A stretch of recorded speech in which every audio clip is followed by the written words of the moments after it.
Monsoon ਸ਼ੁਰੂ ਹੁੰਦਿਆਂ ਹੀ ਦਰਿਆਏ ਰਾਵੀ ਤੇ ਸਤਲੁਜ ਵਿੱਚ ਪਾਣੀ ਚੜ੍ਹਨਾ ਸ਼ੁਰੂ ਹੋ ਗਿਆ ਹੈ। ਹੋਰ ਤਫਸੀਰ ਸ਼ਹਿਜ਼ਾਦ ਅਮਜਦ ਦੇ ਇਸ ਰਿਪੋਰਟ ਵਿੱਚ। ਮੌਨਸੂਨ ਨਾਲ ਦਰਿਆਏ ਰਾਵੀ ਤੇ ਸਤਲੁਜ ਵਿੱਚ ਦੁਬਾਰਾ ਰੌਣਕ ਆ ਗਈ ਹੈ।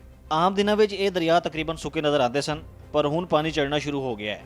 ਦਰਿਆਏ ਰਾਵੀ ਵਿੱਚ ਸ਼ਾਦਰਾ ਦੇ ਮਕਾਮ ਉੱਤੇ ਪਾਣੀ ਦੇ ਬਹਾਅ ਦੀ ਗੁੰਜਾਇਸ਼ 2.5 ਲੱਖ ਕਿਊਸੈਕ ਹੈ, ਜਦਕਿ ਇਸ ਵੇਲੇ ਇੱਥੋਂ 10,400 ਕਿਊਸੈਕ ਪਾਣੀ ਲੰਘ ਰਿਹਾ ਹੈ। ਦਰਿਆਏ ਸਤਲੁਜ ਵਿੱਚ ਹੈਡ ਸੁਲਬਾਨਕੀ ਦੇ ਮਕਾਮ ਉੱਤੇ 3.25 ਲੱਖ ਕਿਊਸੈਕ ਪਾਣੀ ਸੰਭਾਲਣ ਦੀ ਗੁੰਜਾਇਸ਼ ਹੈ, ਜਦਕਿ ਉੱਥੇ 16,200 ਕਿਊਸੈਕ ਪਾਣੀ ਹੈ। ਦੋਨੋਂ ਦਰਿਆਵਾਂ ਵਿੱਚ ਪਾਣੀ ਮਾਮੂਲ ਤੋਂ ਵੱਧ ਜ਼ਰੂਰ ਹੈ, ਪਰ ਫਿਲਹਾਲ ਸੈਲਾਬ ਦਾ ਕੋਈ ਖਤਰਾ ਨਹੀਂ।